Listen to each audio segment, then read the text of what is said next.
बिस्मिल्लाहिर्रहमानिर्रहीम। अस्सलाम वालेकुम नाज़रीन, मैं हूं फ़हीम अख्तर और आप जो देख रहे हैं यूट्यूब पर एक और वीलॉग के साथ। आज के वीलॉग में हम डिस्कस करेंगे मौलाना फ़ज़लुर रहमान और आसिफ़ अली ज़रदारी और बिलावल भुट्टो ज़रदारी की जो गुज़श्ता रोज़ मुलाकात हुई है, और उससे कुछ दिन पहले जो सिंध में एक APC का इनेकाद किया गया था उसका भी अहवाल हम आपको देंगे। और मौलाना फ़ज़लुर रहमान क्यों जो हैं वो एक बार फिर एक्टिव हुए हैं, गो कि इनके अंदर थोड़े से इख्तलाफात थे। कुछ दिन पहले मैंने आपको ख़बर भी दी थी कि अपोजिशन के अंदर इख्तलाफात कुछ ज़्यादा पैदा हो चुके हैं और APC नहीं बुलाई जा पा रही मुस्लिम लीग नून और पाकिस्तान पीपल्स पार्टी की जानिब से। बुनियादी तौर पर इनके दरमियान क्रेडिट का इशू था कि क्रेडिट कौन लेगा APC का, वो अभी तक हल नहीं हो पा रहा। तो फिर मौलाना फ़ज़लुर रहमान की अचानक एंट्री हुई है और मौलाना फ़ज़लुर रहमान ने आसिफ़ अली ज़रदारी और बिलावल भुट्टो ज़रदारी से मुश्तरका मुलाकात की है। लगभग ये मुलाकात 2 से ढाई घंटे के दरमियान तक जारी रही और इस मुलाकात में जो एलामिया जारी किया गया है पाकिस्तान पीपल्स पार्टी की जानिब से, उसमें ये कहा गया है कि ओवरऑल मुल्क की सियासी सूरत हाल पर तबादला ख्याल किया गया। जो मुल्क को दरपेश चैलेंजेस हैं उसका भी उस पर भी बातचीत की गई और 18वीं आइनी तरमीम में जो मुजव्ज़ा तरमीम की बातें चल रही हैं या फिर NFC अवार्ड में के हवाले से जो तरमीम की कोशिशें की जा रही हैं उस पर भी जो है वो बातचीत की गई है और इस बात पर इत्तेफाक किया गया है कि किसी किस्म की कोई ऐसी साजिश को कामयाब नहीं होने दिया जाएगा। यकीनन ये जो प्रेस रिलीज़ जारी हुई है या फिर जो बातें सामने आई हैं इस मुलाकात की, सिर्फ यही नहीं डिस्कस हुआ, इसके अलावा भी और बहुत सारी डिस्कशंस हुई हैं। जो मौलाना फ़ज़लुर रहमान आजकल एक सियासी तौर पर अपने आप को गुरु समझ रहे हैं, वो यकीनन जो है वो सिर्फ इन्हीं चीज़ों की उनकी मुलाकात नहीं हुई होगी। मेरे JUIFA में जो कुछ सोर्सेज़ हैं उनसे मेरी जब बात हुई, मैंने उनसे पहले पूछा कि किस किस्म की मौलाना फ़ज़लुर रहमान जो है वो सियासी चाल चलने की तरफ जा रहे हैं या फिर जो मौलाना फ़ज़लुर रहमान हैं वो क्यों मुलाकातें कर रहे हैं। तो उनका कहना था कि सिर्फ यही नहीं बल्कि MQM के साथ भी इनकी मुलाकात हुई है या फिर होनी है, और इसके अलावा जो मुस्लिम लीग काफ है उनके रहनुमाओं के साथ भी मुलाकात मुतवक्के है, उनके साथ भी राब्ते किए जाएंगे। बेसिकली अपोजिशन 2-3 जो है वो हिस्सों में तकसीम है और तीनों जो बड़ी जो अपोजिशन की जो सियासी जमातें हैं उनकी अलग सोच है। ये मैं अपने मुख्तलिफ़ व्लॉग्स में ये अपना जो तज्ज़िया है मैं वो दे चुका हूँ और ये भी मैं कह चुका हूँ कि बुनियादी तौर पर मौलाना फ़ज़लुर रहमान क्या चाह रहे हैं, मुस्लिम लीग क्या चाह रही है, पीपल्स पार्टी क्या चाह रही है। इस वक्त मौलाना फ़ज़लुर रहमान चाहते हैं कि 5 मिनट भी ना लगे और जो पाकिस्तान तहरीक इंसाफ की हुकूमत है और वज़ीर-ए-आज़म इमरान ख़ान जो हैं उनको ओहदे से हटा दिया जाए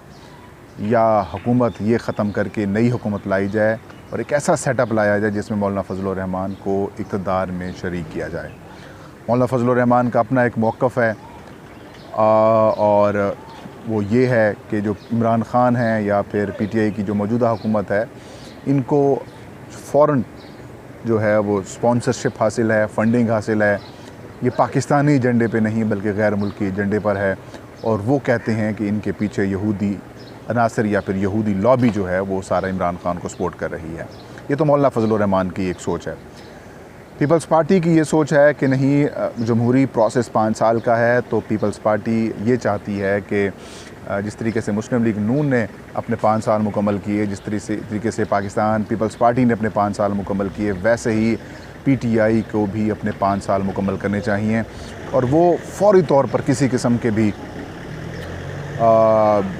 तख़रीबकारी समझ सकते हैं कि जमहूरियत के साथ कोई ऐसा खिलवाड़ या खेल ना खेला जाए जिससे जमहूरियत को नुकसान पहुँचे। क्योंकि बिलावल भुट्टो ज़रदारी समझते हैं अपने आप को कि वो अभी वज़ीर-ए-आज़म बनने के उस तरह से काबिल नहीं हुए जिस तरीके से जो है वो उन्हें होना चाहिए। लिहाजा वो कह रहे हैं कि अभी मैं चीज़ें सीख रहा हूँ, सियासत को समझ रहा हूँ। ये पीपल्स पार्टी की आला सतह की सोच है। लिहाजा इस वक्त जो है वो किसी तौर पर भी वज़ारत उज़्मा के लिए या फिर नए इलेक्शंस की तरफ नहीं जाया जाएगा। हाँ, अगर 2023 के इंतखाबात होंगे तब तक बिलावल कहते हैं कि मेरा एक कौमी असम्बली की टर्म भी पूरी हो जाएगी और चीज़ों को मैं समझ भी लूँगा और तब तक जो मैं ऑप्शन के तौर पर भी पाकिस्तान पीपल्स पार्टी जो कि पंजाब में अपने आप को माइनस कर चुकी है, कहते उसमें भी हम प्लस करने की पोजीशन में भी आ जाएंगे। लिहाजा इस वक्त इमरान ख़ान का इक़्तिदार में होना ज़रूरी है। मुस्लिम लीग नून की ये सोच है कि पीटीआई की हुकूमत अपने 5 साल मुकम्मल करे, और जिस तरह की परफॉर्मेंस है वो ये समझ रहे हैं कि अब तक की जो 2 साल की पीटीआई की कारकर्दगी है वो उस तरह से नहीं है जिस तरीके से दावे किए जा रहे थे। और मुस्लिम लीग नून का ये समझना है कि हर वो दावा जो पीटीआई ने किया था उसके उलट उनको आके देखना पड़ा है। तो अवामी सतह पर पीटीआई जो है वो ना सिर्फ गैर मकबूल हो रही है, बल्कि वो जो एक तब्दीली और एक ऑप्शन, थर्ड पॉलिटिकल ऑप्शन की बात की गई थी, और मुस्लिम लीग नून समझती है कि जो हमने काम किए थे, हमारे कामों पर अदम एतमाद का इजहार किया गया था अवाम की जानिब से। तो पीटीआई को अगर सीटें मिली हैं, पंजाब से मिली हैं, केपी से मिली हैं, सिंध से मिली हैं, बलूचिस्तान से भी मिली हैं, इस्लामाबाद से भी मिली हैं, तो अवाम जो है वो अब 2023 का अगर इंतखाब होगा तो तब तक अवाम को हम याद भी आएंगे, और 2023 के इंतखाबात में हम एक बतौर पॉलिटिकल ऑप्शन भी ना सिर्फ मजबूत पॉलिटिकल ऑप्शन के तौर पर सामने आएंगे। लिहाजा इस वजह से वो कह रहे हैं हम गोशा नशीनी में हैं, अवाम ही ख़ुद इनका एहतसाब करेंगे और हमें इक़्तिदार मिलेंगे, इसलिए हम हुकूमत को नहीं छेड़ना चाहते। ये तीनों मुख्तलिफ बातें हैं। तो इस दौरान मौलाना फजलुर रहमान एक नया फार्मूला लेके सामने आए। अख्तर मेंगल और मौलाना फजलुर रहमान ने मुलाकात की। अख्तर मेंगल ने पाकिस्तान तहरीक इंसाफ की हुकूमत का इत्तेहाद छोड़ा और मौलाना फजलुर रहमान के साथ बैठे, और मौलाना फजलुर रहमान के साथ बैठ के उन्होंने एक ऐसी प्लानिंग, ऐसी गेम तैयार की कि सेनेट इंतखाबात जो कि मार्च 2021 में होंगे, सेनेट इंतखाबात जो कि मार्च 2021 में होंगे, उससे पहले जो है वो कहते हैं कि जो बलूचिस्तान का जो पॉलिटिकल सेटअप है, जो बलूचिस्तान का जो हुकूमती सेटअप है, उसको ख़त्म कर दिया जाए। उसकी जगह पर जो जाम कमाल या बलूचिस्तान अवामी पार्टी और पीटीआई की हुकूमत है और उसमें बाकी जो इत्तेहादी जमातें शामिल हैं, उनका इत्तेहाद ख़त्म करके उसकी जगह पर पाकिस्तान में, बलूचिस्तान में बिलखुसूस वो कहते हैं कि बलूचिस्तान नेशनल पार्टी मेंगल और जो मौलाना फजलुर रहमान JUIF MMA कह सकते हैं, उनका जो इत्तेहाद है, जिनकी 65 के ऐवान में वो कह रहे हैं कि हमारे पास 21 सीटें मौजूद हैं, और एक सीट अगर अपोजिशन की और शामिल करें, वो कह रहे हैं कि हमारे साथ और इत्तेहादी भी एक मौजूद हैं, तो ये नंबर 22 बन रहा है। वो कह रहे हैं हमें 11 नंबर चाहिए, तो उनके ऊपर वर्किंग शुरू की जा रही है। और मौलाना फजलुर रहमान ने अपना ये प्लान, मौलाना फजलुर रहमान ने जाकर आसिफ अली जरदारी और बिलावल भुट्टो को बताया है कि जो पीटीआई की सेनेट में अक्सरियत है वो रोकने के लिए अगर ये प्लान किया जाए तो ज़्यादा सूटेबल होगा। तो मेरी इतलात ये हैं कि इस पर अभी तक जो है वो मशावरत की जा रही है, लेकिन अभी तक पीपल्स पार्टी ने और मुस्लिम लीग नून की जानिब से अभी आमादगी का इजहार नहीं किया गया। लेकिन हो सकता है कि अगले कुछ दिनों में कुछ इस तरीके से मामलात सामने आएँ कि बलूचिस्तान को पहले बैटलफील्ड बनाया जाए और बलूचिस्तान से ही ये सारे मामलात किए जाएंगे, क्योंकि अभी सेनेट इंतखाबात में कुछ वक्त मौजूद है। तो कोशिश ये की जा रही है कि सेनेट इंतखाबात से पहले बलूचिस्तान के अंदर ये सेटअप चेंज किया जाए, और उसकी कोशिशें जो आप देखेंगे जो है वो सितंबर या अक्टूबर के बाद आप देखेंगे, जैसे थोड़ा सा मौसम ठीक होगा, कोरोना वायरस की वबा भी कुछ ख़त्म होगी, तो उसके बाद ये सियासी हलचल जो है वो अपने अरूज पर पहुँच जाएगी। मौलाना फजलुर रहमान ने 2-3 तजावीज़ दी हैं आसिफ अली जरदारी और बिलावल भुट्टो को, और ये कहा है कि आज़ादी मार्च में जिस तरीके से आप लोगों ने मेरे साथ बेवफाई की या आप लोगों ने कुछ मामलात किए, तो अब वो वक्त आ गया उसका अजाला करें। मौलाना फजलुर रहमान ने कहा है कि ये जो पीटीआई की हुकूमत है ये अवाम पर बोझ बन रही है, अवाम जो है वो अब अपोजिशन की जानिब देख रहे हैं और अपोजिशन को लीडिंग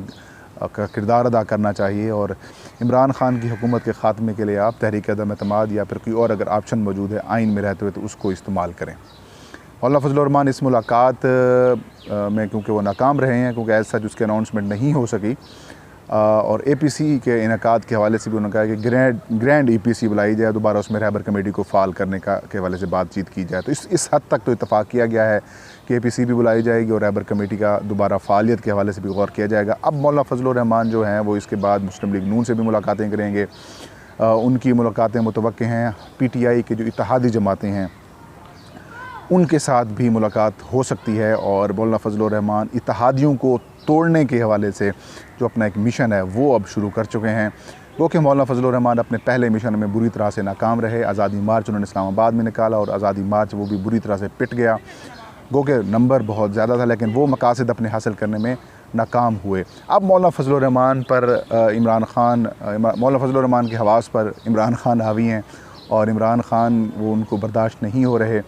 और एक बार फिर मौलाना फजलुर रहमान अपनी एक्टिविटी की जानिब नज़र आ रहे हैं और अब मकसद बलूचिस्तान है और इत्तेहादियों PTI के इत्तेहादियों को तोड़ना है। अब देखते हैं कि किस हद तक मौलाना फजलुर रहमान कामयाब हो जाते हैं, लेकिन चांसेस यही हैं कि मौलाना फजलुर रहमान की ये पूरी जो 5 साल ये 3 साल जो आगे मज़ीद 3 साल रह गए हैं, जो टर्म है, यह पोजीशन में ही गुजरेगी। मुझे नहीं लगता कि इक़्तिदार में आएंगे, क्योंकि बलूचिस्तान को किसी सूरत भी जो हमारे जो CPEC और चाइना का इंटरेस्ट है, उसमें पाकिस्तान का इंटरेस्ट है, पाक आर्मी का इंटरेस्ट है, पाकिस्तान के और भी इदारों का इंटरेस्ट है, तो किसी सूरत भी बलूचिस्तान में जो पॉलिटिकल इंस्टेबिलिटी है वो हरगिज़ नहीं होने दी जाएगी पाकिस्तान के इदारों की जानिब से। तो इम्कान ये है कि मौलाना फजलुर रहमान जो कोशिशें और काविशें कर रहे हैं उसमें उनको कामयाबी नहीं मिलेगी। तो नाज़रीन, ये थी आज की वीडियो। इंशाल्लाह नेक्स्ट वीडियो में नई खबर और नए शो के साथ हाजिर खिदमत होंगे। फ़हीम अख्तर को तब तक इजाज़त दीजिए। अपना और अपने चाहने वालों का ढेर सारा ख्याल रखें। अल्लाह हम सब का हामी और नासिर।